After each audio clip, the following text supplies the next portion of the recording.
I was the previous CMO for Closers.io run by Cole Gordon, and in today's video, I'm going to share 16 lessons that I learned running and managing the entire marketing department for a $40 million a year sales training and recruiting company. I'm going to insert a brief clip right now of Cole talking about what it was like having me on the team as a CMO. Hey, wanted to record this video for Sebastian. So Sebastian actually used to be my CMO years ago, and I've known him for a long time. I've known Sebastian when he first started Agency Hypergrowth, which was a business that he started with somebody who ended up being one of my business partners way back in the day. I've seen him scale that to several million a year. And then one of the things about Sebastian that always stuck out was how proficient he was really at marketing. So when Sebastian decided to move on from that business, I had him come over and help me with the marketing at Closers.io. And out of all the marketers I've hired, Sebastian's been one of the best. I mean, in terms of his copywriting ability, media buying abilities, and just, it's very rare, to put it this way, to find somebody who essentially knows copy, but also knows the media buying really well as the implementation with a team and actually managing a team. And Sebastian was extremely good at all three of those. So it was a pleasure working with him. He was great. And, as somebody who's a very, very good marketer myself, it was very hard to find somebody who could actually replace me out of this. And at the time that Sebastian was with me, he did a phenomenal job of that. So if you're thinking about working with Sebastian, I highly recommend it. And see you soon. If you're new to the channel, welcome. My name's Sebastian Robeck. I have worked as the CMO for several 7- and 8-figure online info brands, including Closers.io. I was also the director of marketing for an 8-figure regenerative medicine company. And along with that, over the past few years, my team and I here at 7FM have been helping high-ticket info brands scale from just a couple $100,000 a month and being stuck there to doing 7 figures a month and doing it profitably and without losing their minds as a founder. Now let's dive into today's video. For a little bit of context, I was the previous CMO, as I mentioned, for Closers.io during 2022. I was their CMO for about 9 months of the year. Familiar with the company. They do sales training, staffing, recruiting. They do quite a few other things alongside that, but that's sort of their bread and butter. And at the time of me being their CMO, we were doing roughly $40 million a year in revenue between 2 offers and 2 divisions. One was a B2B and one was a B2C offer. And a lot of you, again, are probably familiar with Closers.io. It's run by Cole Gordon. They're an absolute titan in the industry. And in today's video, I want to share 16 lessons that I learned running the marketing department for them. As I've mentioned in previous videos, before being the CMO for Closers.io, I had run my own high-ticket coaching business with a previous business partner of mine. We grew that to multiple 7 figures a year, and we exited that business in 2021, around the middle of the year. And up till the point of being the CMO for Closers.io, my experience with marketing was limited to roughly about 40 to 50 grand a month in spend on average that I personally managed for that old high ticket coaching business. We ran mostly traffic on Facebook, and we just really ran mostly just ads to a VSL, call funnel, your standard sort of thing. So my experience with large scale marketing was practically non-existent. I knew enough to grow that business, of course, but my level of knowledge wasn't really anywhere close to where it is now. And again, in today's video, I want to share 16 specific lessons that I learned. Now, for a little bit of context on these lessons, I'm not going to go as deep as I could possibly go on each of these individually in this video. I'm just going to give you a brief high-level overview of each of these lessons. In other videos here on the channel, you're going to see me talk about each of these points and many, many others when it comes to scaling marketing to over $1 million a month in much more detail. And to give you a little bit more context, when I was the CMO for Closers.io, I started off just as the media buyer. So I wasn't managing the team. I wasn't building the team. I wasn't doing copy. I wasn't building funnels. I had experience with all that stuff from my prior coaching business, but I wasn't doing that yet. So for the first probably 60 days, I was just straight up media buying. And that might sound, like not a big deal. However, for me at the time it was, because again, the most I had ever managed in spend was about 50 grand a month. And that was doing so just literally winging it, flying by the seat of my pants. And then when I came into Closers, I was suddenly thrust into, I literally remember how it went down. It was like a week into me being on the team, and Cole was like, "Hey dude, I think I want to fire my current media buyer." And I was like, "Okay, what do you want from me?" He's like, "Well, do you want to take over all the media?" And I was like, "Shit. Well, that's kind of fucking scary, because this is like a $400,000 a month ad budget, like give or take, right?" And it was across multiple platforms, so not just Facebook, but also YouTube. And so I was a little bit nervous, to be honest, but it was one of those like crossroad moments where I was like, well, I could either say no and not take the risk and not level up and get better, or I can. And so I said yes. And again, I was immediately thrust into managing a shit ton of ad spend relative to what I had previously managed, as my maximum. And again, multiple platforms for multiple offers. So it was suddenly quite a lot. It was a bit overwhelming, to be honest. But it was, I'm obsessed with challenges and growth. That's just my nature. So it was still very, very much worth it and exciting for me constantly, day in, day out.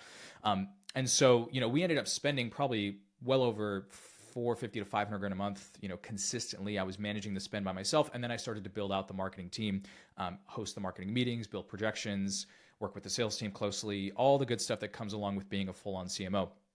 So with all that out of the way, let's dive in. Lesson number one that I learned operating inside of a company at this scale was, if you want to get to multiple 7, 8 figures, even 9 figures, you're not going to see a company get there without having airtight tracking. And so I literally learned that, I'm not even exaggerating, from probably the first day. Like my very, very first day on the team. Cole had built out spreadsheets for everything. They were incredibly in depth, and there was a process for everything. Now, I also helped build some of the processes inside the marketing department, because up till me coming on the team, Cole had basically been CEO and CMO. He had never hired a CMO before me. So again, up till me coming on board, Cole hadn't had a CMO. So there were already a few processes in place that he had built, and there were also some gaps and some holes. So I did help fill in some of those. And again, to be fair, there was already incredibly airtight tracking. I'm going to talk about this in depth in an entirely different video, which I will link in the description. However, what you need to know right now as a founder of a high ticket info business, and if you're doing a couple $100 grand a month and you're struggling to scale to 7 figures a month, you need to have these 3 core marketing tracking systems. These are an absolute non-negotiable. Number one, you need a daily reporting tracker. You need a weekly ads performance and a trends tracker. So it gives you the ability to do trend analysis week over week. And you need a monthly centralized tracker or central hub for all of your marketing and sales metrics combined, so you have true ultimate visibility on how the business is performing and how it's pacing. Because if you don't have these tracking systems installed into your business, what's going to happen is you're going to be taking actions and you're going to be doing stuff and changing stuff, but you're not very likely going to have little to no idea what's actually causing what and what is creating which particular outcomes. You're not going to know why what is happening, and most importantly, you're not going to know what to do about it. So you need to have these tracking systems installed ASAP. On the note of tracking, if you want a very simple, clean, and clear dashboard that allows you to see all of your core marketing and sales metrics at a glance, and it's not going to clutter your mind up, then go ahead and look at the link in the description and go pick up the completely free $1 million a month KPI dashboard that I've built for you. Inside the dashboard, you're going to get, again, a founder snapshot that gives you a clean, clear view of all of your current metrics. You're also going to have a growth modeling tool that's going to allow you to model what needs to happen inside your business from a KPI standpoint in order to hit your revenue targets. Let's keep going. Lesson number 2. Ruthless attention to detail. So again, I'm not going to spend a ton of time on this one, but here's what you need to know. And these are all things I picked up very early on. So Cole as a founder, and then ultimately myself as a CMO, which is, after having picked this up from him, because he really taught me a lot. The level of attention to detail that he had and that we had as a unit, as we were scaling the business to 3-4 million plus a month across these 2 offers, the attention to detail honestly was fucking insane. Like, we were constantly tweaking, constantly making sure that a headline on a funnel had 0 typos, that our emails were delivering at 100% deliverability, that every single link in every single autoresponder email had a high-risk parameter, that every single SMS and email blast that we sent out to our list, the sales team and the setters knew exactly what was coming down the pipe and what to expect. Like, the level of analysis that we performed on our ads, on our media buying, on our creatives, our relentlessness around testing new things based off of data, it's hard to put into words without actually seeing and experiencing it. But again, the attention to detail that we had and that was necessary to not only get to where we were, but also sustain it, right? Because it's one thing to have 1 or 2 months where you break your revenue records and you scale to 1 million a month or 2 million or whatever. But to maintain that requires really an almost borderline psychotic level of attention to detail and obsession with detail. Both of those need to be present. So again, I can talk a whole lot more about that, but I had to put that in here because that's one of those things that you might not necessarily see, on social media or, front facing, because behind the scenes, the attention to detail it's deep, right? So let's keep moving. Data-driven decisions. This might seem obvious. This might sound like you've heard this before, and you probably have as a founder. However, I cannot tell you how many businesses I have not only consulted for and our team has personally helped scale up through taking on their entire marketing department for them, who before us coming in a done for you capacity or before us consulting for them, they were literally just making decisions based probably 80 to 90% off of gut feeling, off of just what they woke up thinking was the case one day. Well, it's gotta, our cost per call is 2x. Well, it's gotta be the media buying. It's gotta be the targeting. And again, I talk about this a lot more depth in another video here on the channel, but you really, and it's very hard to do this as a founder. I will say it's very difficult to do this because you have an innate emotional attachment to what's happening in the business. So you have this ever so subtle veil of cloudiness that obscures your judgment and ability to be objective, which is honestly one of the most powerful things we're able to provide to our clients. And it was what I was able to help bring into what we did inside of Closers, which is, again, being objective when you're making decisions like, okay, are our ads actually performing well? What does that actually mean? Looking at the data, do we need to do this? Is this actually the right move?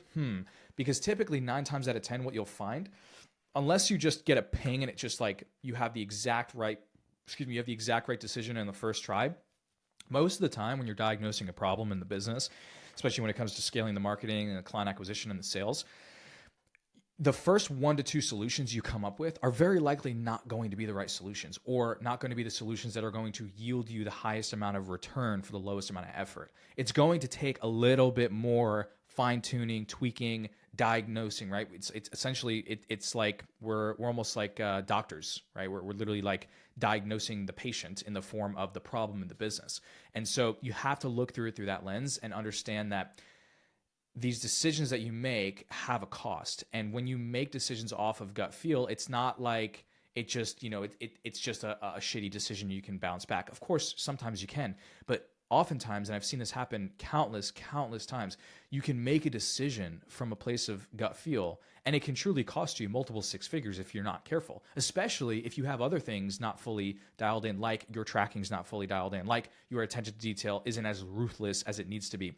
And then on top of that, you're making decisions not fully based off of objective, hard, cold facts and data. You have a recipe for derailing your business for longer than that needs to happen. And again, on the flip side, when you do make truly data-driven decisions, that's when you see the growth that you see everyone else on social media having within their businesses, and it actually becomes a reality for you. So I can't emphasize that enough. So this next lesson here, I think we're on number 4, 1, 2, 3, 4. Yep, is the groundwork that drives 80% of marketing results. So I know it's a little bit vague in the title. Can't help it. That's the marketer in me. Here's what I mean. On the surface, what you see in companies like Closers.io and many others, and this is what I came in just thinking was all I was seeing, is you see ads, you see VSLs, you see marketing assets and materials being put out there, and a lot of spend being put behind them. And you see the numbers, you see the revenue, you see the cost per calls that crush, and the cost per this, and the blah blah blah. And you see all this marketing that seems to be performing really, really well. But what you don't see is the 80% of boring as fuck groundwork that actually allows those results to take place. And the groundwork is and again, let me preface this. It's going to sound really simple, I promise you. But as Hormozy says, which I love his quote, often you don't need to be taught something new. You just need to be reminded of something that you already know, which is that the 80% is going to be understanding your avatar and your target market better than they understand themselves. The ability for you to speak to your target market in a way where they instantly go, holy shit, this guy, this gal, like, I feel like they're my friend. Like, they understand me, they get me. When you have that ability, you can that ability is what drives amazing marketing that withstands a test of time and can scale to multiple seven figures a month. But here's what you need to know about doing that groundwork. It's time consuming, it's intensive. It looks like doing deep research, both using AI and your own human brain, going and scouring Reddit, scouring online forums, looking at what people are saying, reading Amazon reviews, reading reviews of competitors, listening to sales call after sales call after sales call, listening to client success teams, onboarding calls and coaching calls to get the true gold. And that's something we do for our clients that most agencies and marketing firms don't do, because you don't think that there's any point in talking to the client success team. However, there is absolute gold in those calls, because you get to hear what people are really, really struggling with, because they tend to open up more to a coach or a client success manager oftentimes than they even do to the salesperson. Even though they might still buy, they might still become a client, but that doesn't mean they're sharing every little nitty-gritty detail about the pain that they're in or the things that they're struggling with and what they really, really want for their lives in whatever arena that you're solving a problem in for them. So that's what the avatar refinement process looks like. And again, this is what drives 80% of your marketing results. This is what we do for every single one of our clients. This is what we spent so much time on inside of Closers, is like, who are we actually speaking to, right? Like, who are we really, really speaking to, and what do they really want? What goes through their minds, like at 3 a.m. when they're up at night thinking about their problem, thinking about what they want? What's actually being said, and feeding that back into the front end of the marketing. And when you put that time in, and it's hard to do it as a founder, to be candid, like, you need to be obsessed in order to put it's time consuming, but it is so worth it. It will pay dividends. The thing is, it's going through this process of truly understanding your avatar the way I just outlined. And of course I can go deeper into it, and there are specific questions you want to ask your sales team and your client success team, and also talking to clients and all that.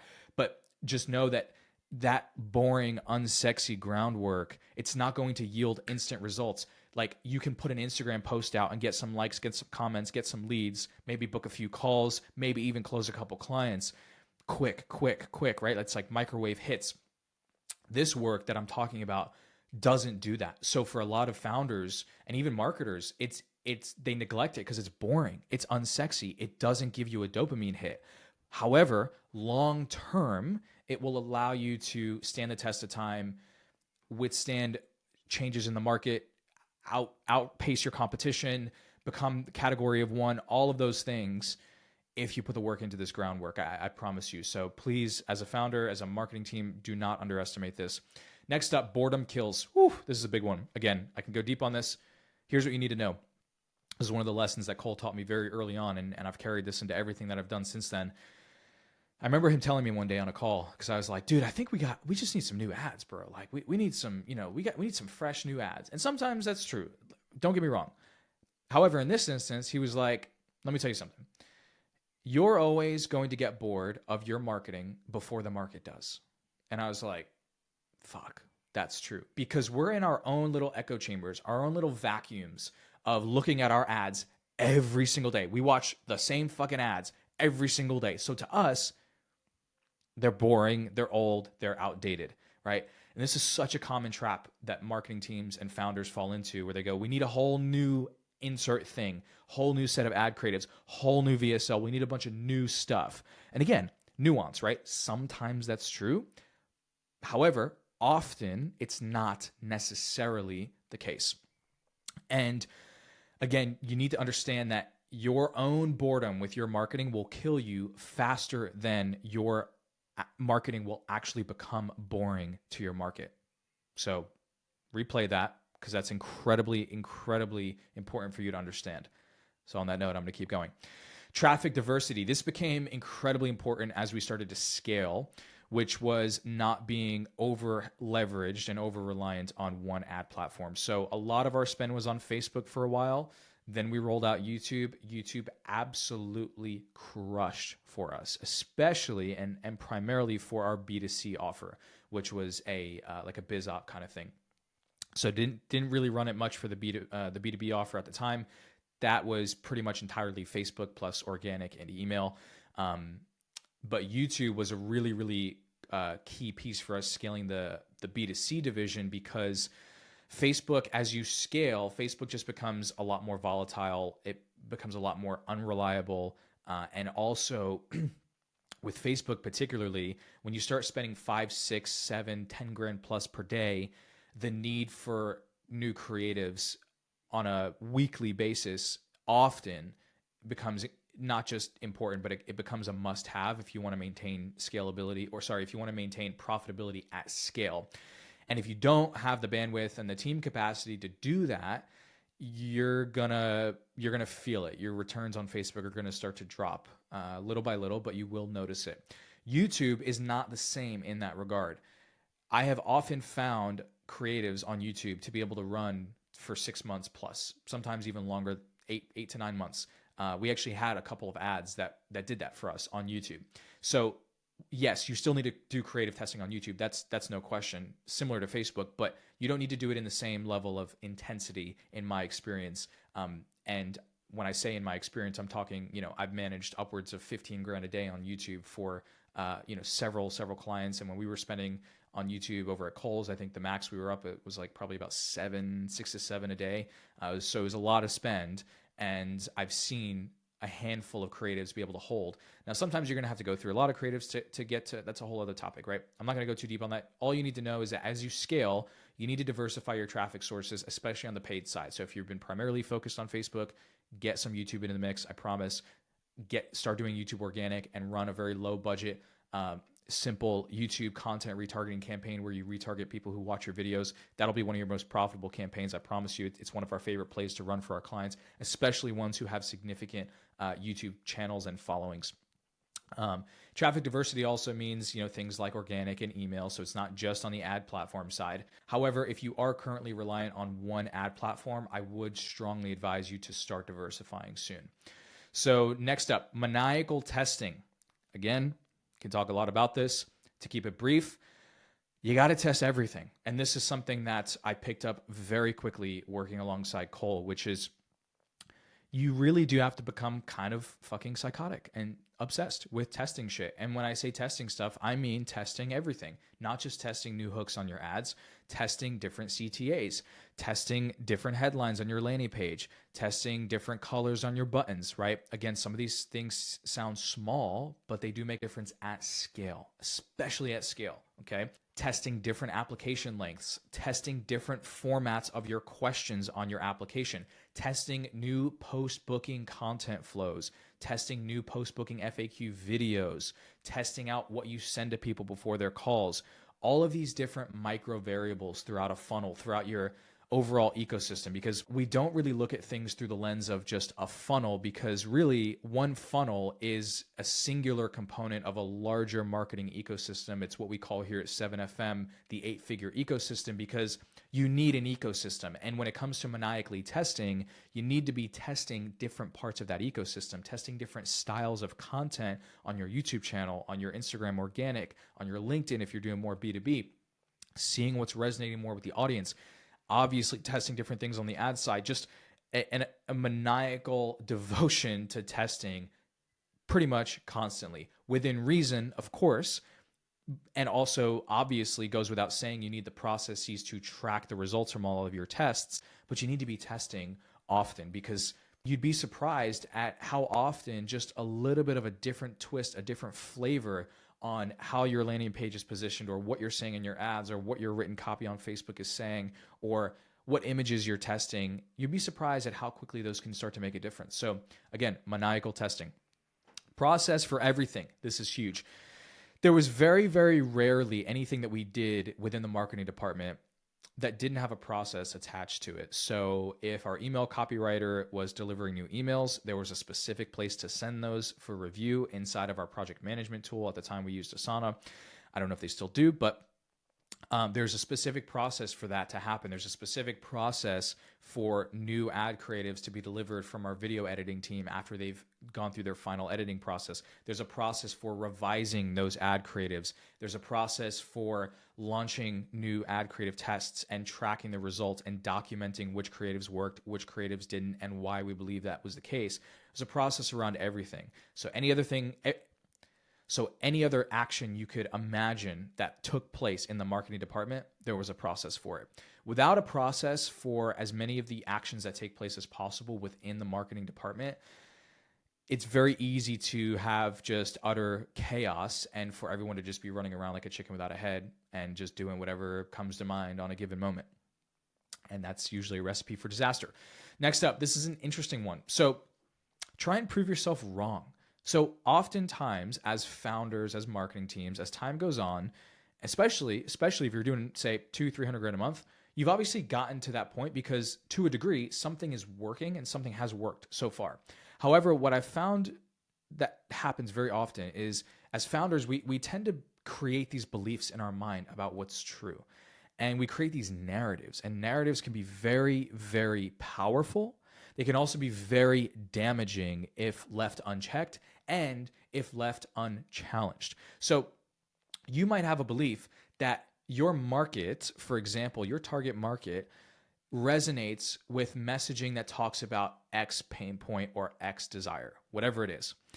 And maybe that has been the case for a certain section of your larger market. However, the belief that everyone in the market is resonating with that same desires or that same particular pain point or desire might not necessarily be true and often isn't true. So what you want to do is you want to actually consistently be trying to prove yourself wrong, prove your current assumptions wrong. And what that looks like in practicality and in day-to-day actions is test different belief systems, test different perspectives, test different angles in your ads, test a different angle in your VSL, right? Test different parts of the funnel from a place of, I believe this to be true, and I think this idea that I just came up with is probably not going to work, but I'm going to actually try and prove myself wrong. But you don't want to do it from a place of assuming you're going to be wrong. You actually genuinely want to, it's again, like this is how you counterbalance your subjective opinions and narratives that are naturally going to happen and be built up as time goes on more and more as you run the business. So again, you want to be consistently trying to prove yourself wrong, and same goes for your marketing team. Okay, next lesson that I learned is how to deal with salespeople.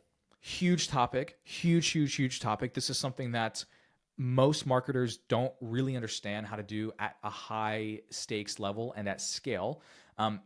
But being the CMO for Closers.io taught me very, very quickly that my role and the ability for me to perform my function as a CMO at the highest level was not just about great marketing and running the marketing department, but I quickly learned that I also needed to learn how to operate with the sales teams and the sales department and the CRO and all of this, the sales team leads for both divisions, because I cannot tell you how often I see companies where there's a massive disconnect and a huge gap. It's like the marketing and the sales teams live in entirely different neighborhoods when really they should be living in the same neighborhood in two different houses, not entirely different neighborhoods.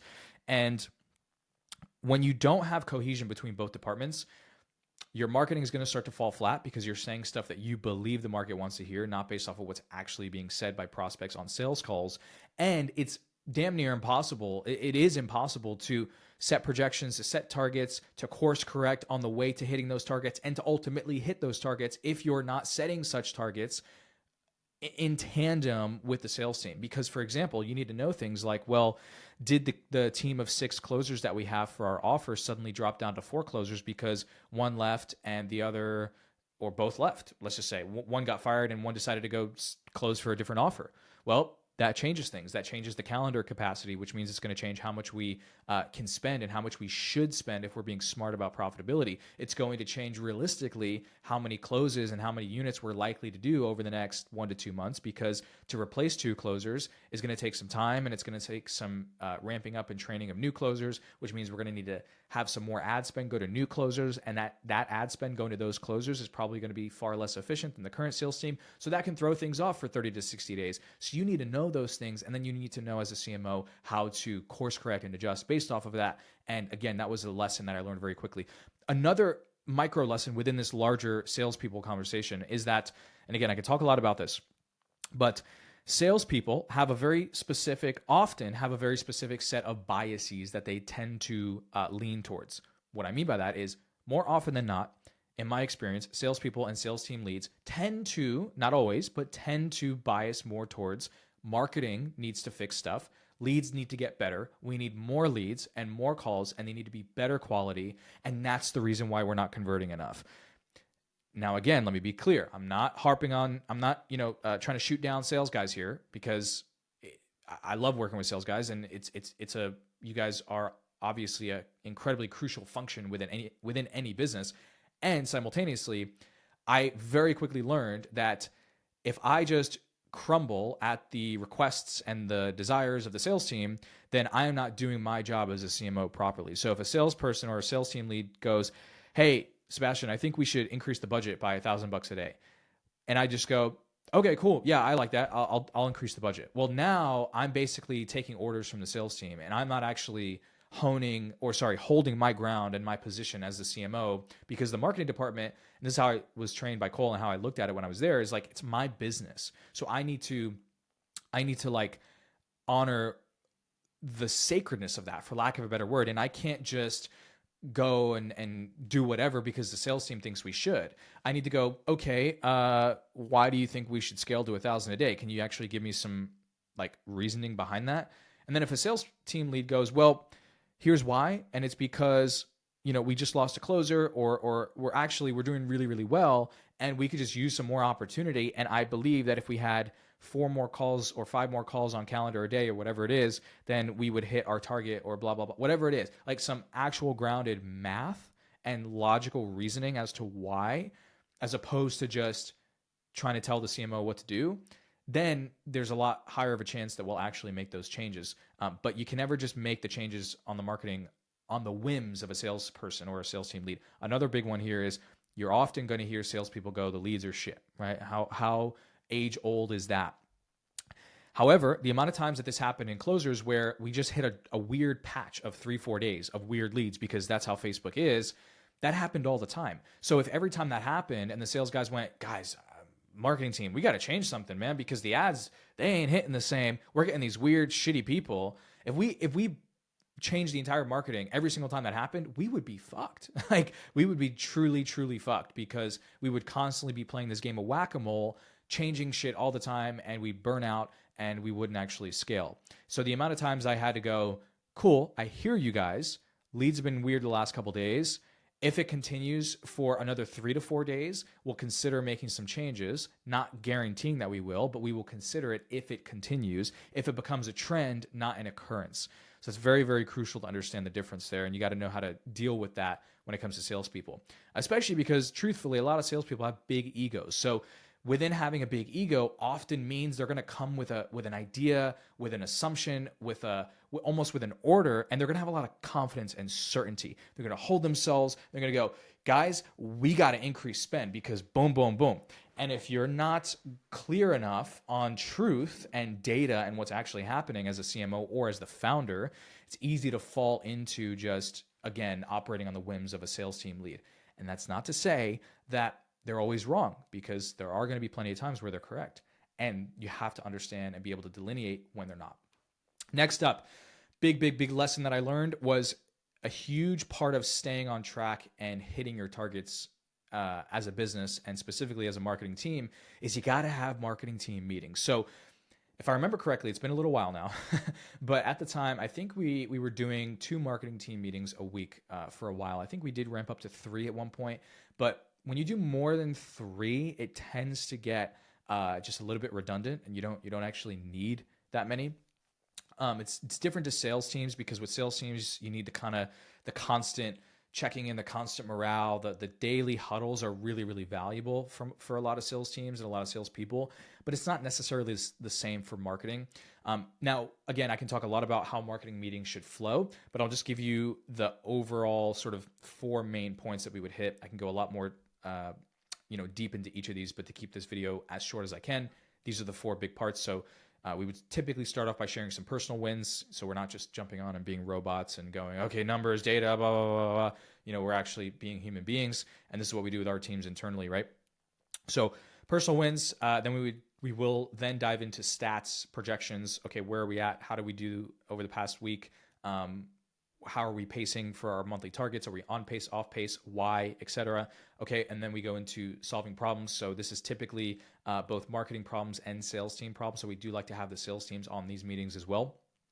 So we go into problems and we get clear on those and we spend some time diagnosing and potentially coming up with solutions. And then we go into projects. So this is where we dive into our project management tool and we go over what current marketing projects that we're working on, what needs to get done. We attach timelines to everything. We make sure we're all very, very clear that there's no confusion on what every single person on the team is responsible for doing and in what time frame.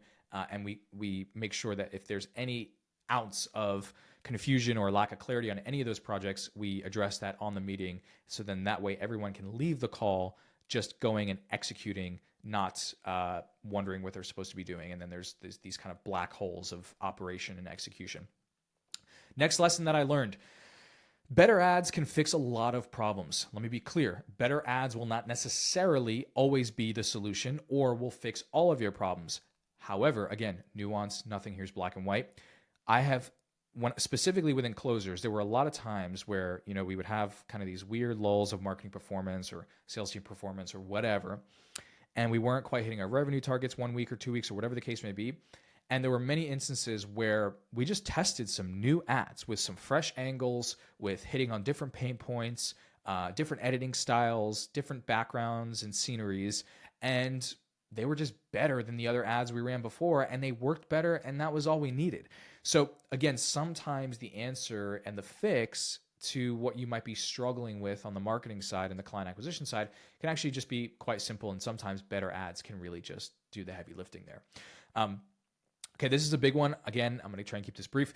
Problems change at scale. So when you're doing like $100,000 a month, $200,000 a month, the types of problems you have at that level when it comes to marketing, sales team, client acquisition as a whole, they're not only limited in scope, like the amount of problems you have, but the intensity and the level of delicacy of those problems is also different. So for example, like you could spend 30, 40 grand a month, right, on like a singular VSL funnel, right? Just as an example, you could do a 4 to 6x on that. If you've got a really good VSL, a good offer, good messaging, great sales team, all the things, great client results, all the ingredients that go into scaling, you could do that, right? And then, you could do 150, 200 grand a month, just like with a singular VSL, you could spend 30, 40 grand a month. Very, very doable, right?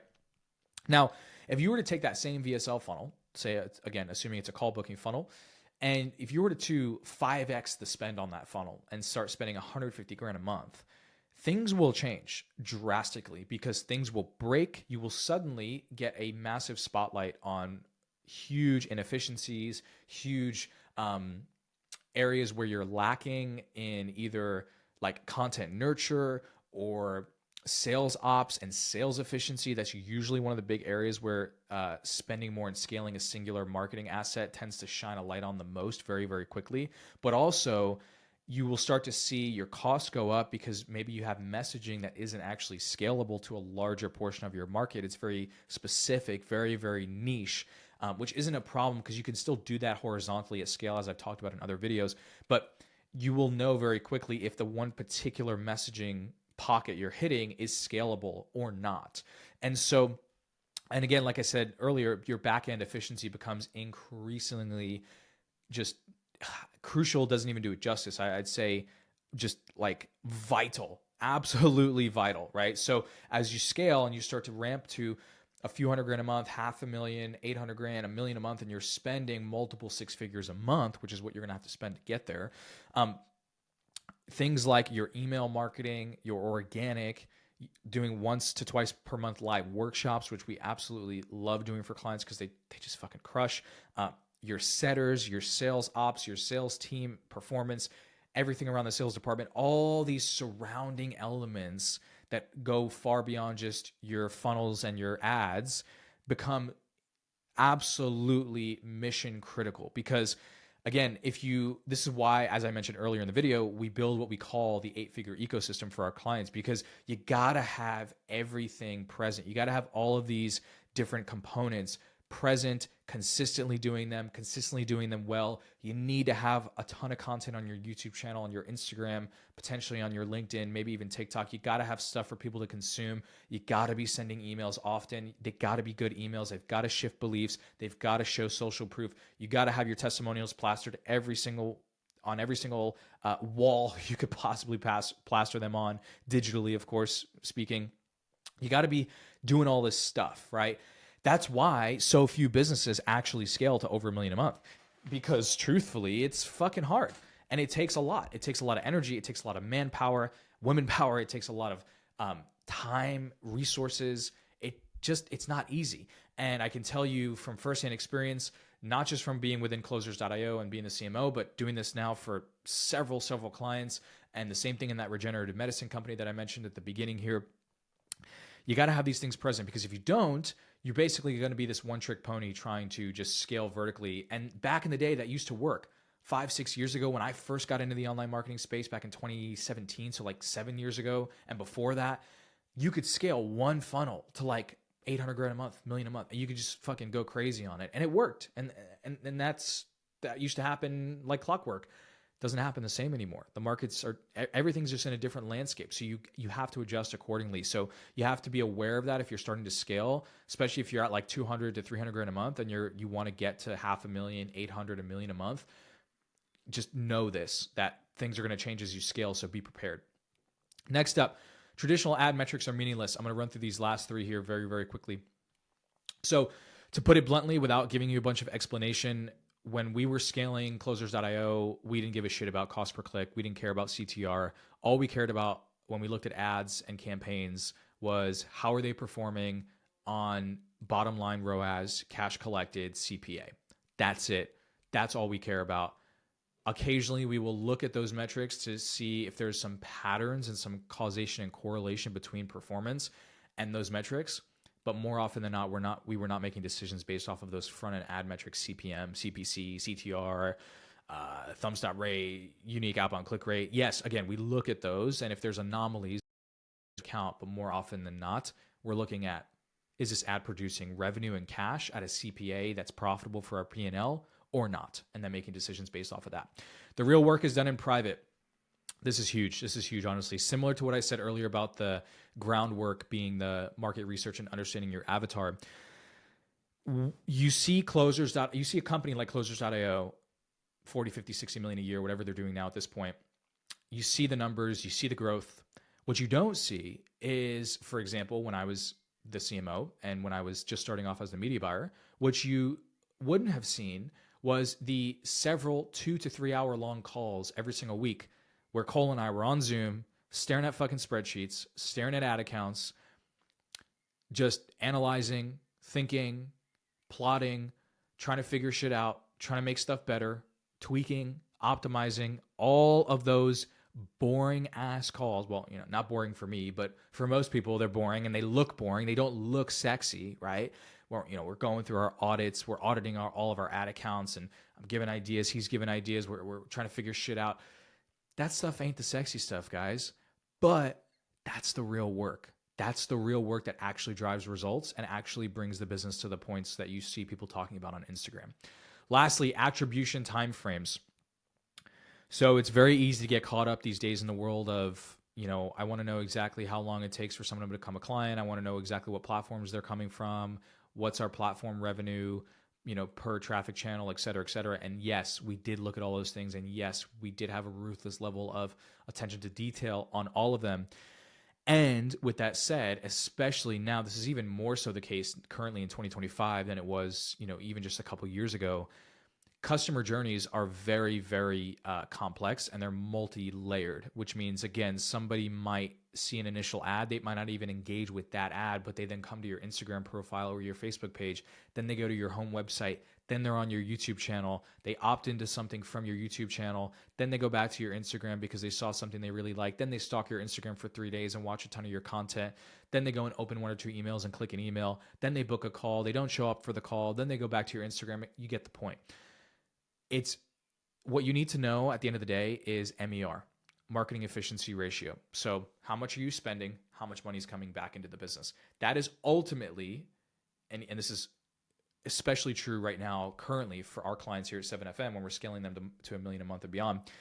That's ultimately our holy grail metric. And that is what I would recommend your holy grail metric be as a founder as well. Don't get lost in the sauce with all the different attribution possibilities and what's the first click and what's the last click and what's the scientific and da da da da da. Again, we look at that stuff, but don't overdo it. Don't get too obsessed, with trying to know exactly to a T where every single client's coming from, because even that statement is flawed in and of itself inherently, where a client is coming from, because originally they can see an ad, but for all you know, it might not be until their 18th touch point in your funnel, which was one specific email that they didn't click the link in. They just opened it and read it, and something shifted in their mind. Then they went back to your Instagram because that's where they remembered your call booking link being in your Instagram bio. Then they book a call and they become a client.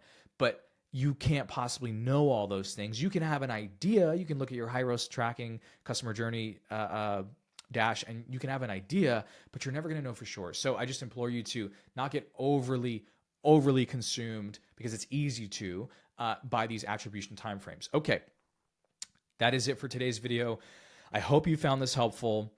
Again, in the description, you're going to see links to a few other videos where I go even deeper on some of these specific topics, and I go much more in depth on these lessons that I learned as the CMO for Closers.io. And again, like I said, running the marketing department for an 8-figure regenerative medicine company. And a lot of these lessons are also what we have learned now working with dozens of 7- and 8-figure high ticket info companies over the past few years. So if you want to dive into those, they're in the description. Again, as a reminder, the $1 million a month KPI dashboard, which will give you a ultra clean and clear snapshot of how your marketing and sales is truly performing, and the growth model tool that will allow you to find out what needs to happen inside the business to hit your revenue targets. That's also in the description. So with that said, I'll see you in the next video.